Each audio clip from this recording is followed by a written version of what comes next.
Okay, welcome. Today we're going to be talking about the new news that's in about the Cosmos. Well, the HTC Vive Cosmos. So yeah, this is really interesting. This is obviously probably the Vive replacement. A lot of people think the Index is the Vive replacement, but I don't think it is. I think this is the actual Vive replacement. And the news on the Index is, well, we've known it for a bit, but it's coming out at Q3 this year, which is really interesting for those that are extremely interested in in the headset. It's you know it's really confusing because the Index is coming out, the Rift S is already out, and a lot of people have already bought the Rift S. Some people are getting the Index, or they're getting both, like me. And then this thing is just going to make people's heads turn because it's supposed to have the best screen and they've ever put in it, and the best screen they've ever put in anything so far is a 1600p they've got in the Vive Pro. So you'd assume it's going to be better than that. Now, when they say it's going to be better than that, maybe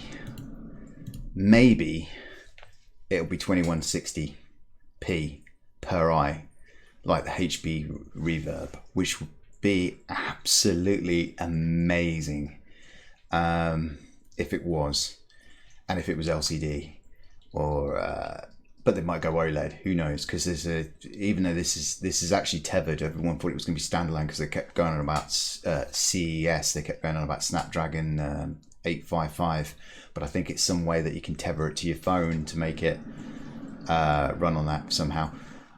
But the truth is, it's actually tethered to the PC, and it's yeah, that may make it a bit cheaper as well. But it's HTC, so God knows what the price is. Going back to the resolution though, I think the resolution is it could be a 2160p OLED, or it could be a 1600p LCD even. So we'll have to see. It would be weird if it's an LCD, wouldn't it? Because then the Index again, isn't it? Like the Index is going to be the Valve Index is going to be out. It's going to have a wider field of view, because this doesn't look like if you have never seen a Cosmos, I'll try to stick a picture just here. It doesn't look like it's got a wider field of view, so it looks like the Cosmos is more aimed at competing with the Rift S.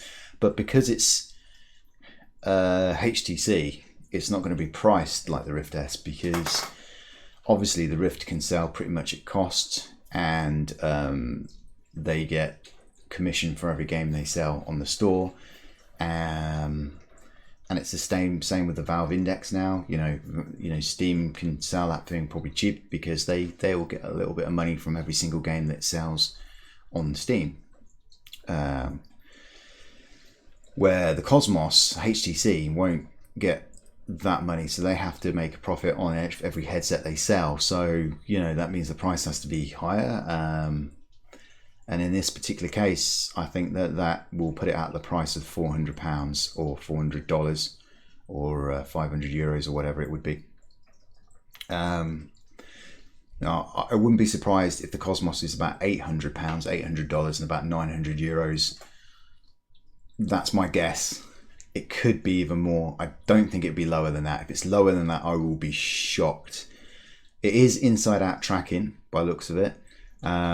There is no news if it's going to support the lighthouses, but from the picture, it doesn't look like it's going to support lighthouses. There's just no obvious signs it's going to. The cameras do look quite big and chunky.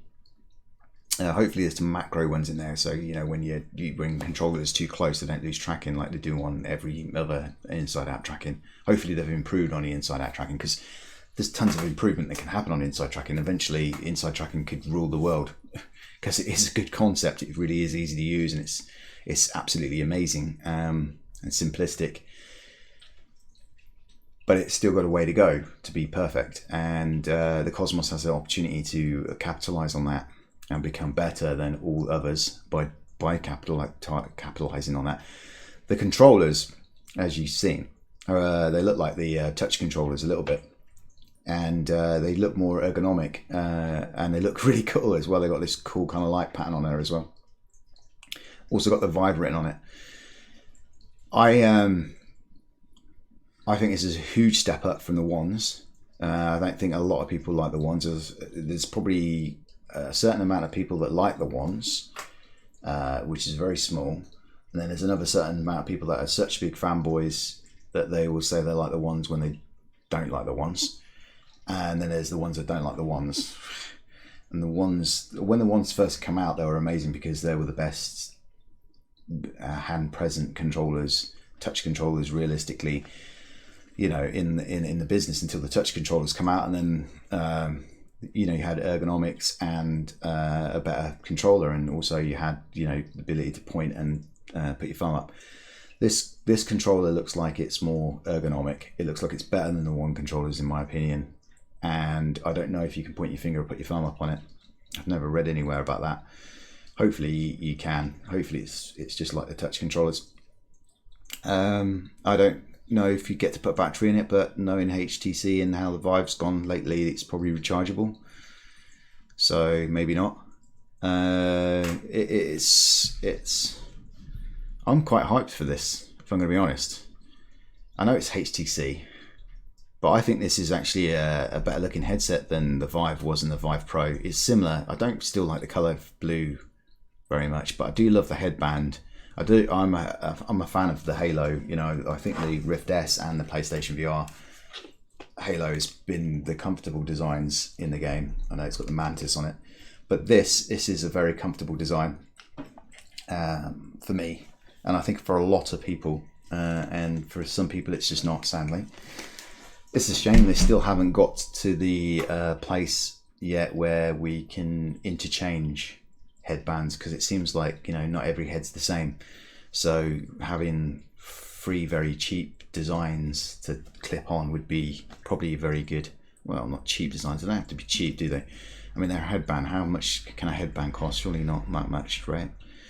But looking at the Cosmos, there's no obvious sound neither. So you might have to put your own sound onto this. But you probably could use the Mantis headset that I just showed a second ago, the white ones there, because they look like they could clip on and go into the jack. But anyway, this is supposed to be coming out of Q3, so round about September onwards, maybe. I think that's kind of what it means, and I'm kind of looking forward to it. It's not a standalone headset; it's a tethered headset. I think people think this is going to be competing against the Quest or something, but it's actually a tethered headset to the PC. There might be a way you tether it up to a phone later on. I don't know, because they did keep mentioning the Snapdragon 855, didn't they? 855. So it's very curious. But I'm very hyped for it, and I probably would end up wanting to get it as well. I just want to get every headset right now. I'm so hyped for it all. In other news, though, quickly, whilst we're here, Star Wars Vader Immortal is coming on the Rift on June the 20th. That means that anyone with a PC VR headset could probably play it. If you've got Revive for the Vive or the Index when it comes out, if it's working perfectly, you'd be able to play Vader Immortal. I think it's a brilliant experience. It's priced pretty nicely as well. Rec Room has managed to raise 24 million in funding. We'd love to see what they're going to do with that. Yeah, and HB Reverb are going to have more stocks in July. So, yeah. And Lone Echo 2 is going to be 50% more gameplay than the Lone Echo 1 was. So that's it. Thank you for watching. If you like, please give me a like. If you disliked, probably not do that. And if you could sub, I would really love you long time. Thank you for watching.